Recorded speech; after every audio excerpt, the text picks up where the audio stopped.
Malta is an archipelago nation located in the southern Mediterranean, about 50 miles south of Sicily. It's a small island republic mostly known for its association with the Knights of St. John and its Mediterranean climate. Its capital is Valletta, the smallest capital city in the EU, with a population of just 500,000. The archipelago consists of 3 main islands, along with several smaller ones. Malta, the largest, is the administrative, commercial and cultural hub. Gozo, best known for its rural landscape, fishing, tourism and agriculture. And Camino, the smallest island, famous for its blue lagoon. Malta's history dates back 7,000 years to the Neolithic. The people who were farming the land built amazing megalithic temples, and they were followed by the Phoenicians, Romans and Ottomans. Finally, the Knights of St. John arrived in 1530, and then under British rule it became an independent republic in 1964 and joined the EU in 2004. Emperor Charles V granted the islands to the Knights, who transformed Valletta into a Baroque capital. The British gained control in 1814, turning it into a major naval base, making it a prime target during World War II. The island was so heavily bombed that King George VI awarded the island the George Cross for gallantry. The cross is now an iconic emblem on the national flag. Hello, I'm Paul and I'm retired. We're cruising the Mediterranean with Holland America and have just arrived at Valletta, the capital of Malta. So please join Mrs. Semi-Retired and myself on our tour around this historic city. So cool.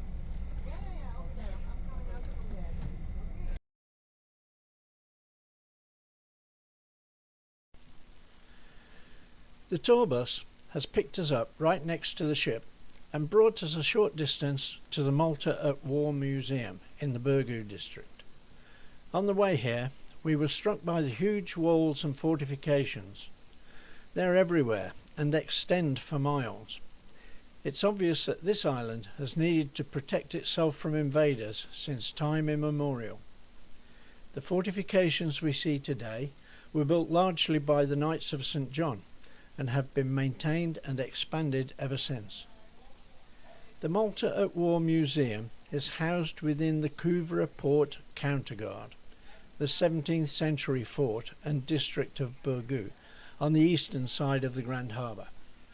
The casemates built into the walls were later converted into barracks and air raid shelters, and now house the Malta at War Museum, dedicated to the ordeal of the Second World War. We aren't going into the museum, but taking a shortcut through the fort on our way to the walking tour through the streets of Birgu, an urban centre within the protective walls of the Couvra Port Counterguard, which is a fort by anybody's standard. We stop at one of the internal gates to be informed that these major stoneworks did not use sandstone, but the more local limestone, which is why we see a lot of erosion. Apparently, limestone is very susceptible to the humid, salty sea air of the Mediterranean and requires a lot of maintenance, which, no doubt, keeps the stonemasons of Malta very busy. I know it looks a little bit like the cliffs of Dover or like the sandstone you are used to. It's not sandstone. It's limestone, but it's sensitive. So this is the erosion process. It's a little bit like a beehive, I always find. We exit the museum complex just inside the Arch of Provence and head into the old city along Trick Ilmina El Kabira. It's important to look first to your right and then to your left. You'll notice how narrow this main street is, but wait until you see the side streets. Restoration work is going on everywhere, which is nice to see. And this ladder lift puts me in mind of the diamond robbery at the Louvre Museum the other day. They used one of these lifts to gain entry in broad daylight, and no one took a blind bit of notice. Just a bunch of workmen robbers.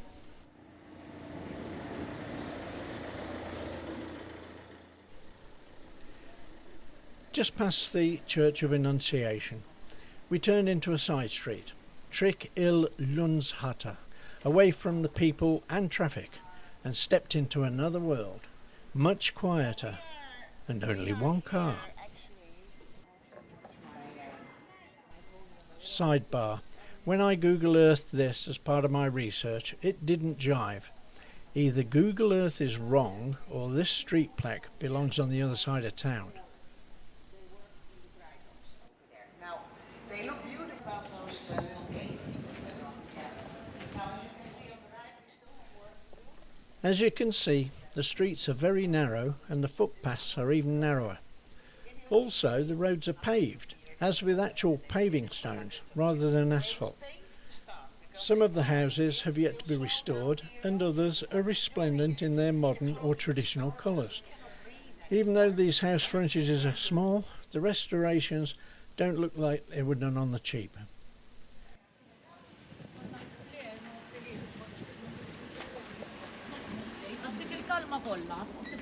Yeah, but she has her hands on the wheels, so that's okay. The erosion just gets worse underneath. You see that here? And they didn't even remove the layers underneath, because I can see already 3 layers over here. So yeah, it is so useless to paint the facades here in Malta. With our humid climate, you would do that, of course, before the summer starts, before it gets hot. Common architectural features of these houses are the upper story balcony windows, or galahira in the vernacular. They're used to catch the breeze, look out onto the street, and add some living space. Google says, galahira, the typical, often brightly coloured, closed wooden balcony that projects from the home's facade. Alternatively, muxrabia, an older form of this style bay window, designed to allow occupants to look out without being seen. I love Google. If you ever fact check me and find that I'm wrong on some point, blame Google, not me. I'm just a messenger. The streets are very well kept. Yeah. Although this is the poorest area of Malta, this little town wins every year the prize for the cleanest town, and they're so proud of that. That's already for 20 years. Turning into another narrow street in this rabbit warren called Birgu, we came across these wonderful doors, obviously the work of a very talented artist. Unfortunately, the tour guide could not tell me who the artist resident was, but she does mention him as being Austrian. My research could not find any contemporary Austrian artist working in this abstract style. So my best guess is that this is the work of a Valletta-born artist named Antoine Camilleri. He died in 2005. Another distinct feature of these homes are the gates, or antiporta, in front of the doors. Interesting story. Back in the day, your local milk delivery was of the goat variety and very fresh. In fact, the farmers would bring their goats into town. He'd knock on the door, the missus of the house would bring a bowl to the door, and the farmer would milk a goat or two right there. Milk doesn't come fresher than that. The gates, or grada in the vernacular, were to keep goats and any other animals wandering the streets from entering the house, while the doors were open to let the fresh air in. No aircon in those days. So, after completing a loop around the old quarter, we're back at the Couvray port fort and down to the bus. Next stop, the walled city of Valletta on the other side of the Grand Harbour. We were just walking around the district of Birgu, which is within the walls of the Couvray port fort on the east side of the Grand Harbour. The tour bus has just transported us around the harbour to the west side, where we will walk the length of the mall to enter Valletta City through the Valletta City Gate. The mall was created way back in 1656 by the Knights Grandmaster Lascaris. It became a public area and botanic garden in 1805. we pass Christu Rei, the statue of Christ King by Schiottino, with Malta kneeling at his feet. A little further on, and we pass the Triton Fountain, which was designed by Maltese sculptor Chevalier Vincent de Pape in collaboration with Victor Anastasi. The fountain features 3 bronze Triton sculptures supporting a large basin. And of course the obligatory selfie. The city gate is an artificial breach in the southern wall of the fort. Architect Renzo Piano wanted to create a defenceless and welcoming entrance, reflecting a shift from the previously fortified, closed city to a modern and welcoming one. I think he succeeded very well.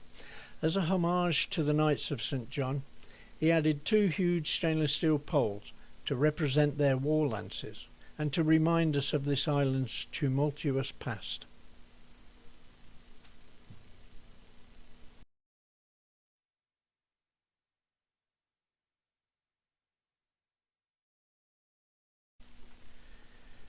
The same architect is also responsible for the new Parliament building just inside the gate to the right, as well as the Royal Opera House next to it.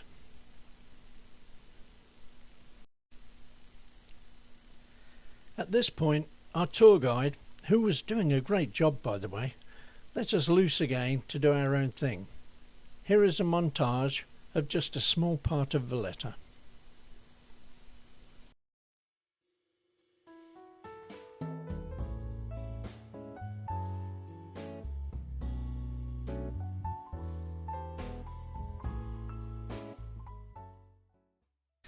The original Royal Opera House was opened in 1866. It burned down in 1873, was eventually rebuilt in 1877, and was totally destroyed again in 1942 by German bombs. The ruins were then left to gather dust until 2013, when Piano reworked the ruins as an open-air theatre. Photo credit Matthew Sherber.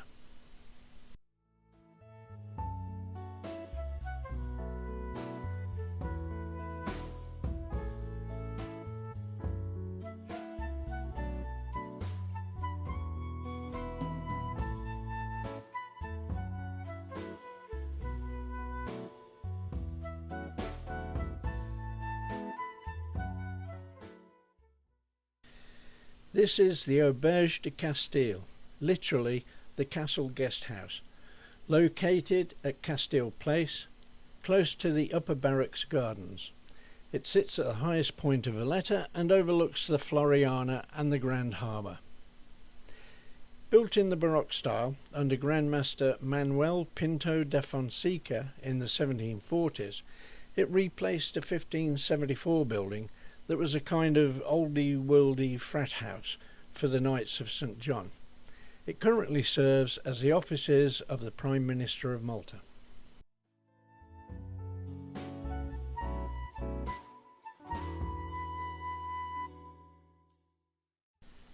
This is St. John's Co-Cathedral with its unusual bell tower. The 3 dials display the time, the day of the month and the day of the week, and the clock dates back to around 1619 and is attributed to the Grandmaster Wignacourt. We pass the Independence Monument on the way back to the bus.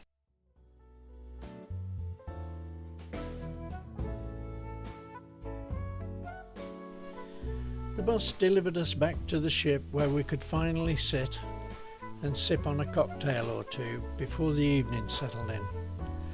I think I must have dozed off because I suddenly became aware that we were moving. So, just in time for the sail away.